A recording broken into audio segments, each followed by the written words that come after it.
In a small village nestled between vast savannas and rocky hills, there stood a massive baobab tree called Kumbula, known as the Tree of Memory. Legends told that Kumbula could hear and hold the wishes of anyone who spoke to it under the moonlight.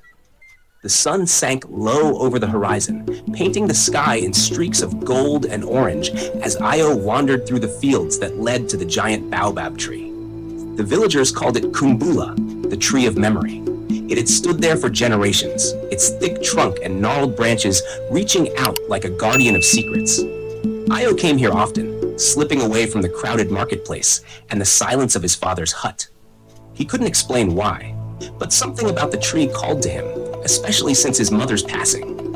Her laughter, once the melody of their home, had faded, replaced by the haunting quiet of his father's grief. Io plopped down at the base of the tree and stared up at its towering branches. "I don't know why he's like this," he murmured, pressing his cheek against the rough bark. "He doesn't even talk to me anymore. It's like I'm invisible." The wind whispered through the branches, making them creak gently, as though the tree was listening. "Sometimes I think he blames me," Io whispered.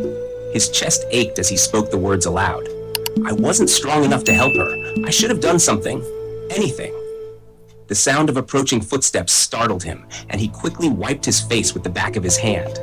It was Elder Mzi, the village storyteller, leaning on his cane as he shuffled closer. "You visit Kumbula often," Mzi said, his deep voice steady and calm. "Do you know its story?" Io shook his head, brushing dirt off his trousers as he stood. "I only know it's old. Everyone says it remembers things," Mzi chuckled softly. "Not just things, child. Kumbula remembers people. It holds the memories they leave behind, their joys, their sorrows, their secrets." He leaned against the tree and looked at Io with eyes that seemed to peer into his very soul, but it only reveals its secrets to those who ask the right question. "What kind of question?" Io asked, his curiosity piqued. Mzi didn't answer directly.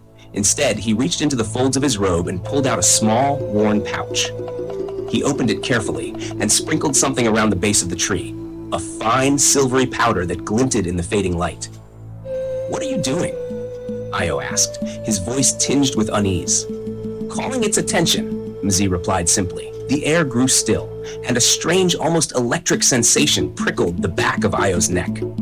The tree seemed to hum faintly, though no sound came from it. Mzi's eyes twinkled as he turned back to the boy. "You're carrying questions in your heart, Io. Heavy ones. Ask them under the moonlight, and Kumbula might answer." Io frowned, unsure whether to believe the old man. But something about Mzi's words and the tree's silent presence made his pulse quicken. "Will it tell me why my father changed?" Io blurted out before he could stop himself. Mzi studied him for a long moment. "The truth is often more painful than silence," he said finally. "But it is also what sets us free. Be patient, child. The answers will come when you're ready to hear them." With that, Mzi shuffled away, leaving Io alone with the tree. The boy stared after him, a knot of confusion and curiosity tightening in his chest. As the first stars pierced the evening sky, Io pressed his hand against the rough bark once more. "Why did you stop caring, Papa?" he whispered, his voice barely audible. For a moment, he thought he felt a faint vibration under his palm, like the heartbeat of something ancient and alive. But when he pulled his hand away, the tree was still and silent once more. The question lingered in the air as the night wrapped around him, heavy with the promise of secrets yet to be revealed.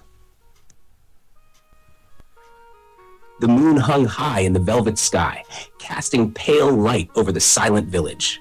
Io lay in his straw bed, tossing and turning, the old man's words echoing in his mind. The truth is often more painful than silence.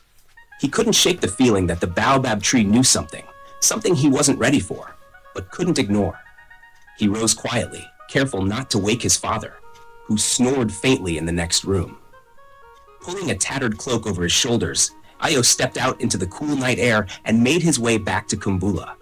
The tree loomed ahead, its shadow stretching across the moonlit field. Io hesitated at its base, his heart pounding. What if Elder Mzi had been wrong? What if the tree couldn't answer him? Or worse, what if it did? Taking a deep breath, Io placed both hands on the rough bark and closed his eyes. The words tumbled out before he could stop them. Why did my father stop caring about me? The wind stirred suddenly, rustling the leaves above. A faint glow appeared near the tree's base, just below Ayo's hands. He stumbled back, eyes wide as a hollow in the trunk began to shimmer, revealing something carved deep into the wood. Ayo leaned closer, squinting in the dim light. 2 names were etched there, Oluchi and Adisa. Beneath them, a crudely drawn heart enclosed the words, "Forever bound by Kumbula." His parents' names. Ayo's throat tightened. He reached out, tracing the faded letters with trembling fingers. The carving must have been there for years, hidden beneath the bark. But why was it glowing now? What did it mean? The hum from earlier returned, faint but distinct, like a vibration in the air around him. Ayo's mind raced. Was the tree trying to tell him something about his parents? About the love they once shared? Is this why he changed? Ayo whispered to the tree, tears pricking his eyes. Because he loved her so much? The glow flickered, and for a moment, Ayo thought he heard a soft, distant voice, his mother's voice, singing the lullaby she used to hum when he was a baby. His knees buckled, and he sank to the ground, clutching his chest as a wave of grief crashed over him. The sound faded, leaving him in silence once more. He sat there for what felt like hours, staring at the glowing carving, until the light dimmed and disappeared into the bark. The next day, Ayo couldn't shake the memory of what he'd seen. He needed answers. As the sun rose, he found himself walking toward Elder Mzi's hut. The old man greeted him with a knowing look. "You've returned," Mzi said, gesturing for Ayo to sit on a low stool. "What did you find?" Ayo hesitated. "Their names, carved into the tree, but it didn't tell me anything else." Mzi nodded thoughtfully. "Kumbula reveals the pieces of a story, not the whole. The rest you must seek for yourself." Frustration bubbled up inside Ayo. "How? My father won't even talk to me. He just hunts, eats, and sleeps. It's like he's not even there anymore." Mzi's expression softened. "Grief is a heavy burden, child. It changes a person in ways they don't always understand. Your father carries a weight he's too afraid to share. Then how am I supposed to help him?" Ayo's voice cracked. "I miss her too, but he acts like I don't matter anymore." The elder leaned forward, placing a weathered hand on Ayo's shoulder. "Perhaps the question is not how you can help him, but how he can help you. The truth lies in his heart, Ayo. You must find a way to unlock it." That evening, Ayo resolved to confront his father. As the stars blinked into the night sky, he sat across from the man at their small wooden table, the only sound the scraping of spoons against bowls. "Papa," Ayo began hesitantly, "did you and Mama ever go to Kumbula together?" His father froze, the spoon halfway to his mouth. For a moment, the silence was unbearable. Then, slowly, he set the spoon down and looked at Ayo, his eyes dark and distant. "Why are you asking about that tree?" his father asked, his voice low and rough. "I saw something there," Ayo admitted. "Your names, carved into the trunk. Did you and Mama?" "Enough," his father snapped, his voice sharp. Ayo flinched as his father stood abruptly, the chair scraping against the floor. "Stay away from that tree, do you hear me?" Before Ayo could respond, his father stormed out of the hut, leaving the boy alone with the echoes of his anger. Ayo's heart ached as he stared at the empty doorway. For the first time, he realized just how deeply his father's pain ran, and how much more there was to the story of the baobab tree. He would go back. He had to. If his father wouldn't speak, then Kumbula would. And this time, he wouldn't leave until he had the answers. The night was restless. The air seemed heavier than usual, as if the world itself was holding its breath. Ayo sat under the baobab tree once more, staring at the carving of his parents' names. The faint glow had vanished, leaving only the rough, silent bark. He traced the letters again, whispering his mother's name like a prayer.